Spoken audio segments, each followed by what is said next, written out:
about the bread we do since I showed the Spelt loaf the last time. I thought I might just explain to you how we do it. There's kind of 3 stages to our bread. So I have started using Spelt because whilst my family aren't celiac, I think we have a little bit of gluten intolerance. A little bit of bread is fine. Too much bread and or too much flour really, and that might be store-bought bread, pizza, I don't know, cake or pastry, or too much of that. A little bit's fine, too much of it and our stomachs aren't good. So we started to look at Spelt recently and it's been very good. We can eat as much as we like of it.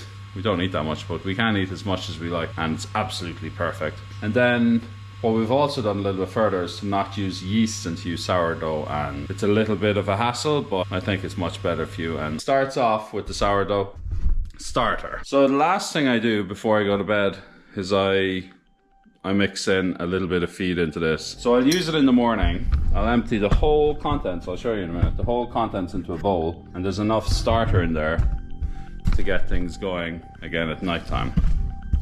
So that's how I kind of start the process at night. I make the starter, I leave it up here on the windowsill, and in the morning we're ready to go for bread. I'll just show you the process. We have a mixing bowl, the weighing scales, I zero it. There's about 100 grams of starter in there. I'm going to start off with about 250 grams. Apologies in advance guys, it's very early and I'm very tired. I'm basically just going to empty the whole contents of this into the water. You can see now that's fairly empty, but there's enough kind of growth in there that when I add the starter tonight, it'll just take off again. I'm going to put this in the fridge, just going to make it dormant so this won't continue to grow. Now what we got left in here is the water and sourdough starter. Just going to mix that up until it becomes cloudy. We use this white Spelt and it's 1 kilo. If I add 450 grams into this now, I will keep 50 grams for the starter tonight, and that's half a packet. And then tomorrow I'll make another loaf of 450 grams of flour and 50 for the starter tonight.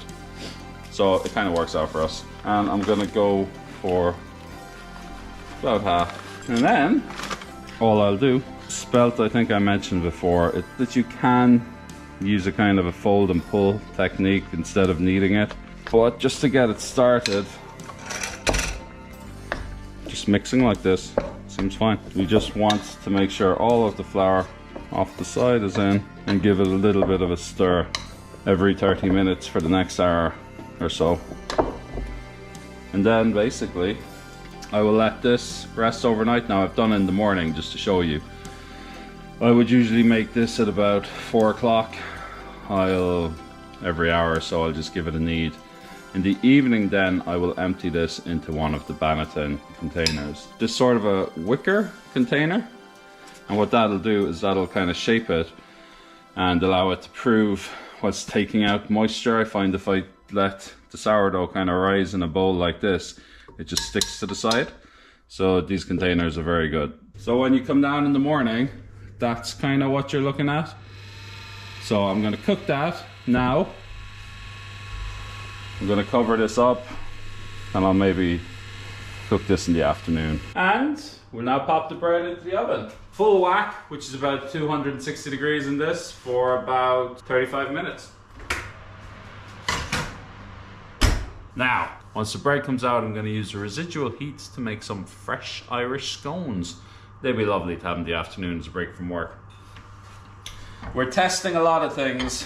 Last night, we made some nice apple pie and also some cinnamon caramel stewed apples. They're really good. So this is a traditional Irish scone recipe, and it was taught to my mum when my mum was in school. They kind of taught, I don't know what it was called then, it was like home economics now, but they taught girls, I think, sewing and baking and stuff. And it would have been a very old sort of, I would say an old Irish mammy that taught this recipe. And it's really simple. If you can remember 1, 2, 3, 4, you can make scones. So let's go with that. 400 grams of flour. And I've never made these with Spelt flour before, so hopefully it's okay. We take 3 spoons of baking powder, teaspoons. We take 200 grams of butter, but I'll do that in a minute. we're going to do 100 grams of sugar.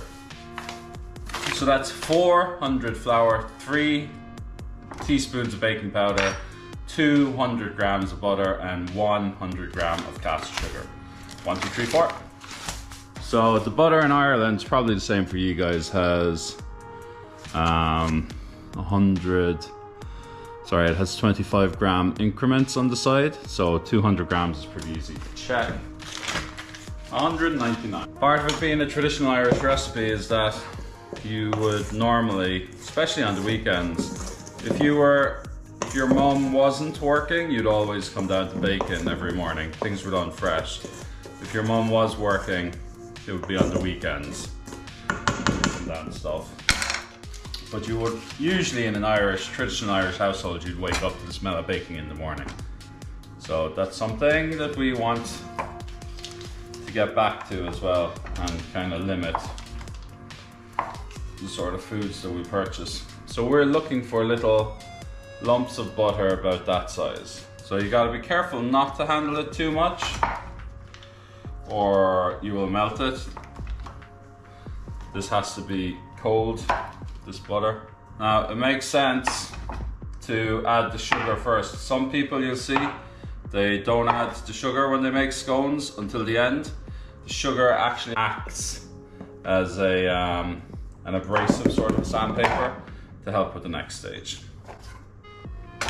It looks like a lot of butter, but Irish scones are buttery. So what we're gonna do now is we're just gonna coat this.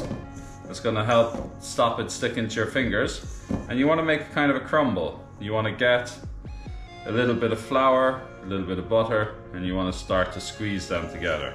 And even to rub them together. If you made a crumble, you'll know exactly what this is.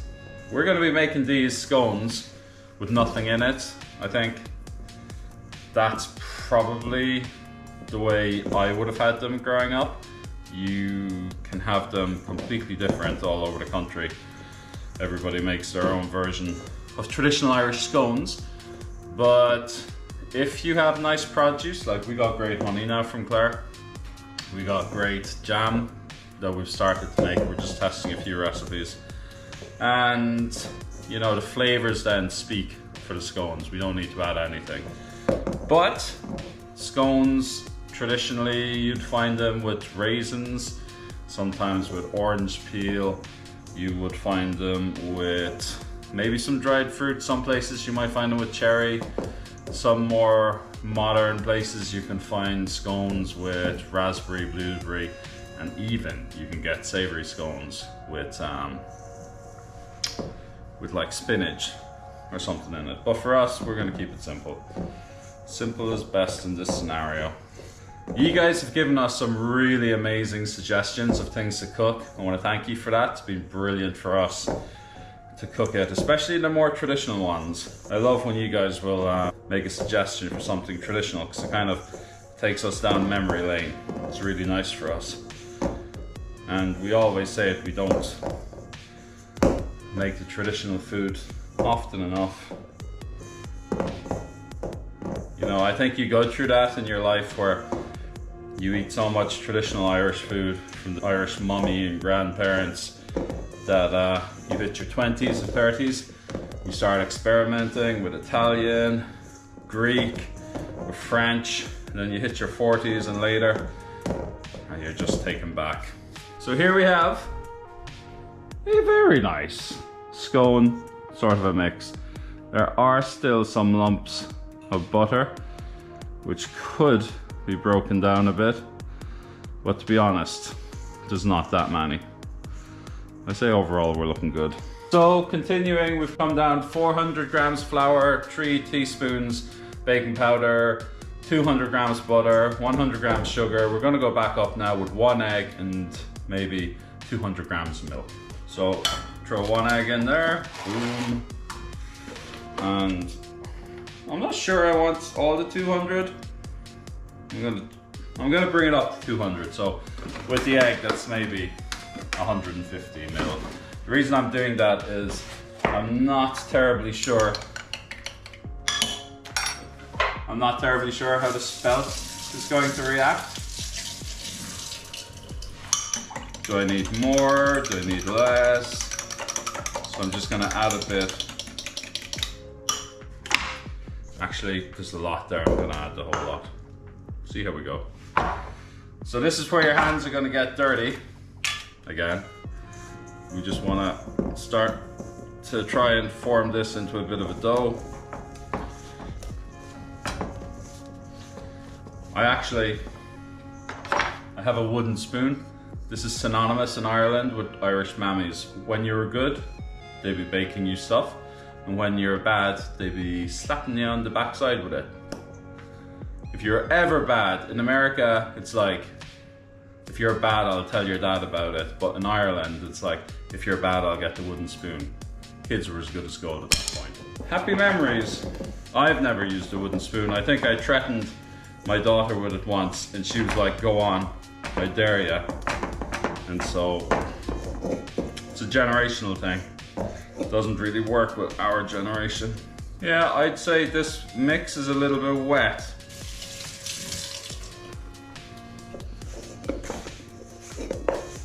Bit of parchment. Okay.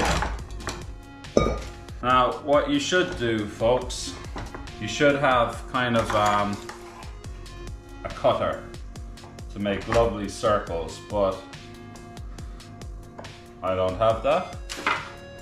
So I'm just going to make some cool shapes, which ain't sort of traditional at all, I suppose. Actually, I'll show you what they used to do traditionally in Ireland. This is probably a big one, but they had a small glass like that. It's straight you want it, this is tapered, so this is not going to work, but they used to just get it off like that. You just pop it out then. There you have, sure, maybe I'll finish it off like that. There you have your traditional Irish scone. You can get the metal cookie cutters, but if you listen, this is kind of cool. The air actually pops it out, and you can see the dust going, so. And this is also a tradition. The youngest in the house got the ball, so you just wouldn't mangle up a huge pile of the dough at the end. And there, that's what the youngest of the house would get. So technically, kids are at school. There's only myself and Claire left. So I guess that makes me the youngest. I guess I'll be getting the ball again, eh? Now there's no starter in these, so they're not going to rise. However, there is baking powder in it, so as soon as the heat hits it, they will pop up a little bit. Just gonna use my egg and milk mixture. I'm just gonna add a little bit more milk. And this is gonna get a really cool kind of a glaze on them. So guys, let me know in the comments below, what sort of scones did you guys have growing up? Did anyone have anything really unusual? I think that spinach one is a little bit weird. I don't think I could do a spinach scone. Currants, yeah, sometimes I'm in the mood for something fruity, but I like to do my own toppings. And then, if you want to get really fancy, the tiniest little bit of sugar on the top, just to give it a bit of a crunch. There you go. Some traditional Irish scones. I'm gonna pop this in the fridge just until I wait for the bread to be done. I'm gonna have a shower and come back. Actually guys, I'm just siding up, but I'll have a shower in a minute. I just checked the time on the bread, just to make sure I had time for a shower. And it's like, there's 13 minutes left, so the bread was done. I just banged it in the oven. It's been cooking 20 minutes, and that 20 minutes, we just made some nice scones. Like, I think this whole homesteading buzz, for want of a better word, like nobody called it homesteading when I was a kid. It was just, like, that was just life. You just looked after your family, you made healthy food, that was it. You didn't have money to do anything too fancy. But what it means is that it It doesn't take a lot of time. All it needs is a little bit of organization, and you can have the most amazing homemade tasting food that you can possibly get, and you will save a fortune, because everything I'm making, like a loaf of bread now, it's at like €5. Artisan, kind of like organic sourdough bread, €5. You get 4 scones for maybe about €3-4. I'm gonna have 12, like I made €10 worth of food for, I don't know what that would even be, €2 to €3 worth of ingredients. I mean, I know where I'd be spending my money.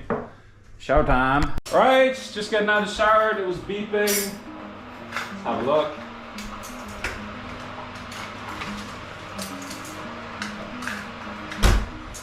There you have it. Some fresh bread. How about that? It seems someone has come in with shitballs. I spilt them. With quite a few tomatoes. So we just tip this out. That means that doesn't really need to be cleaned. Just parchment every day. Parchment off. Bread looking lovely. Bread sounding great. And just gonna wrap this up. Claire's gonna want a hot slice in a minute, but if you can, you should leave that for about 40 minutes just to cool down. Now the oven is at 220 degrees. I wanted 160 for about 15 minutes, so I'm gonna cool it down a bit.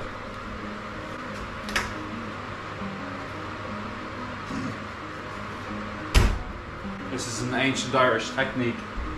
And then for Claire's coffee, we're gonna throw in a few of her favoritist scones.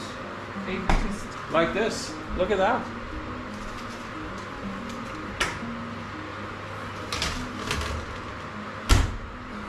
We set the timer for 15.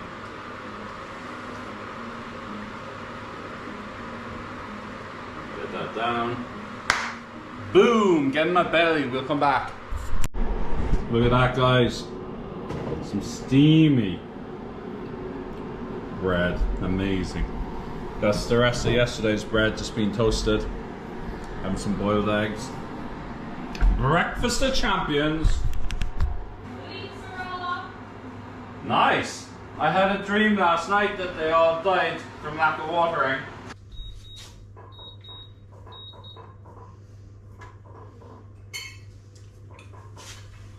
The blackberries is down as well. Wow.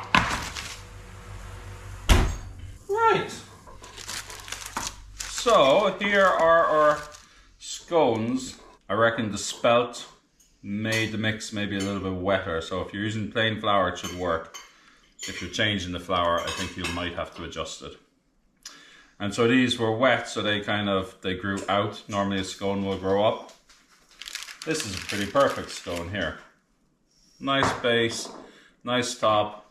These were a little bit too big, so I'm going to bang them back in the oven. Although the bottom is pretty good on them, the top is still just a bit soft.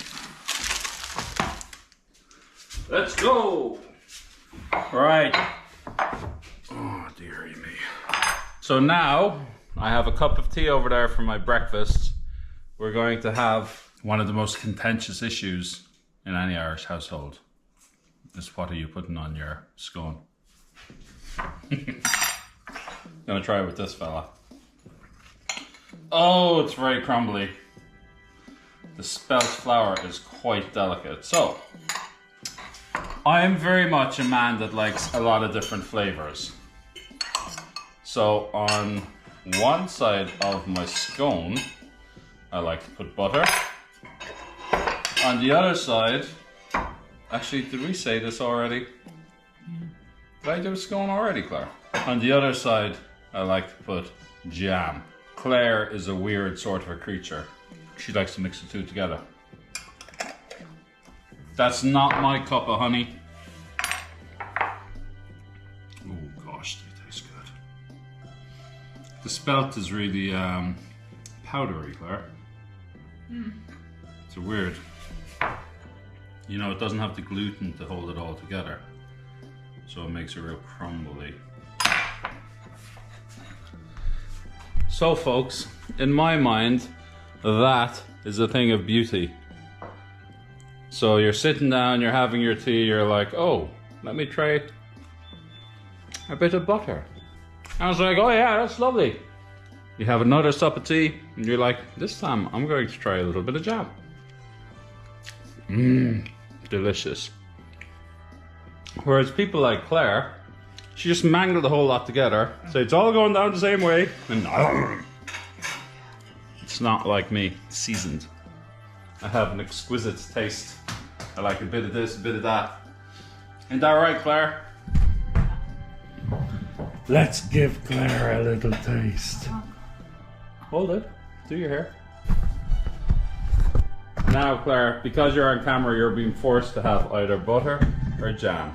I can't touch this because there's no butter on it. There is just no way I could have jam without butter underneath it. So I'll just have to have this one. Do you want your... Oh, the size of the fucking bite, Claire. That's half gone. Jesus. Wow. They're amazing. But they're gone. Like, that was my one scone I was having. Oh my god, I'm sure you can make another.